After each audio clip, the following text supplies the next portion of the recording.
UMKM merupakan salah satu penggerak utama perekonomian di Indonesia. Pada video ini, kami akan melakukan wawancara dengan pelaku UMKM Fruit Crush Bali untuk mengetahui perjalanan usaha yang mereka jalankan.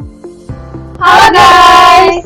Sekarang kita lagi ada di salah satu UMKM yang ada di Bali, yaitu di Fruit Crush Renon. Ini merupakan salah satu UMKM yang terkenal saat ini, dan kita saat ini bersama salah satu pengelolanya dari Fruit Crush Bali. Untuk kakak boleh sedikit perkenalkan diri? Halo, kenalin, aku Ratna. Aku sebagai pelaku UMKM di Fruit Crush Bali. Saat ini UMKM Fruit Crush Bali ini ada berapa cabang ya kak? Apakah di Renon aja atau ada cabang lain? Kita ada cabang kedua di Seminyak. Berarti di Bali ini ada 2 cabang ya, di Renon dan juga di daerah Seminyak. Untuk saat ini masing-masing karyawan di OTT ada berapa? Kalau di Renon ada 7, kalau di Seminyak berapa? Lebih sedikit ya berarti di daerah Seminyak. Kesempatan sekarang aku mau sedikit nanya tentang bagaimana sih pengolahan SDM yang ada di sini di Fruit Crush Bali ini. Apakah ada sistem tertentu untuk mengolah SDM-nya kak?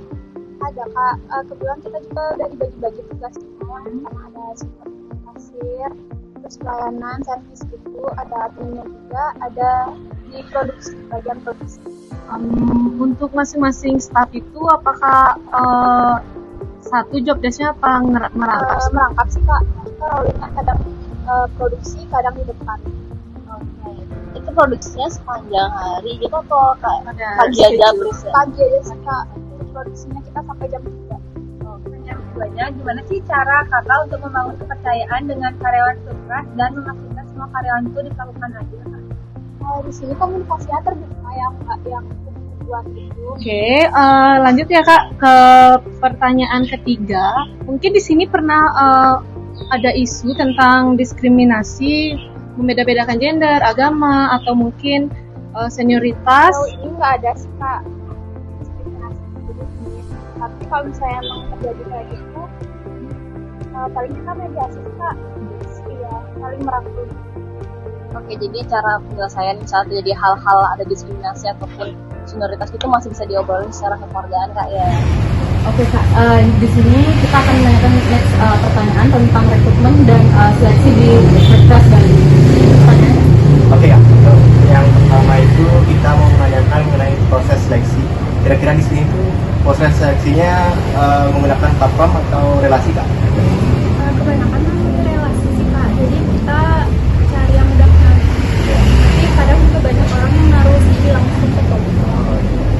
Berarti dengan begitu untuk mencapai kerjaan jadinya lebih mudah ya kak ya, karena prosesnya gitu. Oke, selanjutnya mungkin? Selanjutnya saya bertanya terkait tahapan dari seleksinya kak. Apakah ada tahapan-tahapan tertentu dari proses seleksi di Fruit Crush Bali ini? Jadi naruh CV terus kalau misalnya menarik CV-nya kita juga terus langsung di interview melalui Jadi yang dari interview langsung owner. Kalau dirasa cocok, apakah ada trialnya dulu? ya trialnya sama 3 bulan sih kak. Kalau emang pas langsung tanda tangan. Itu cukup sederhana ya kak ya? Iya. Interviewnya, habis itu langsung dipanggil. Halo kak, ya halo. Kalau kak kenalin, nama aku Ulan. Aku di sini mau wawancari kakak. Sebelumnya kakak bisa perkenalkan kakak diri kakak terlebih dahulu. Nama aku Lydia, bisa panggil Lydia.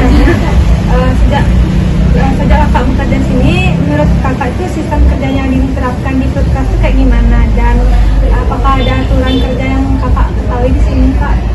Kalau aturan kerja kita kalau shift paginya itu dari jam 6 sampai jam 3, kalau shift siangnya itu dari jam 12 sampai jam 8 malam. Kalau teman-temannya di sini gimana, staff-staffnya sini welcome kak atau gimana kak? Welcome semua sih kak. Welcome semuanya ya, lingkungan menurut kakak berarti lingkungan kerjanya bagus di sini ya. Ada diskriminasi itu ada nggak selama sebenarnya ya? Hasil interview kami kepada salah satu UMKM di Bali, yaitu Fruit Crush Bali di cabang Renon, kami menemukan beberapa masalah, yakni yang pertama pada sistem pengolahan karyawan yang dimana sempat disebutkan bahwa satu karyawan itu memiliki 2 job desk sekaligus. Misalnya pada ketika mereka ada di bagian produksi, mereka bakal ke depan juga sebagai tim kasir maupun tim pelayanan, yang menurut kami itu kurang efektif karena mereka kan nggak fokus. Nah, dari kami sebaiknya pelaku UMKM Fruit Crush Bali ini memfokuskan karyawannya kepada satu role saja. misalnya pada bagian kasir mereka hanya fokus kasir, menghitung uang, melakukan transaksi kepada karyawan. Begitu juga pada bidang-bidang yang lainnya seperti di produksi maupun di pelayanan, mereka fokus pada job desk-nya masing-masing. Selanjutnya itu mengenai proses rekrutmen dan juga seleksi dalam karyawan. Jadi kalau dari Foodcraft Bali ini juga termasuk sudah bagus dalam sistem rekrutmennya, yang dimana mereka itu tadi ada menyebutkan mengenai berbasis relasi. Itu sebenarnya sah-sah aja dilakukan, namun sebaiknya bagi kami itu lebih ditekankan juga ke arah platform atau digital untuk perekrutan selanjutnya, karena itu akan mempermudah proses orang-orang dari berbagai hal untuk bisa masuk kerja di sini. Jadi dalam artian untuk menghindari proses diskriminasi seperti itu. Dan ini juga nyambung seperti yang kita sudah bilang mengenai model 1 dan model 4. Sebenarnya dari sistem pengolahan karyawan maupun pada tahap seleksi di Foodcraft Bali ini sudah bagus, tapi dari solusi-solusi yang kami berikan semoga bisa jadi bahan evaluasi lagi terhadap Foodcraft Bali ini. Semoga UMKM Foodcraft Bali semakin berkembang.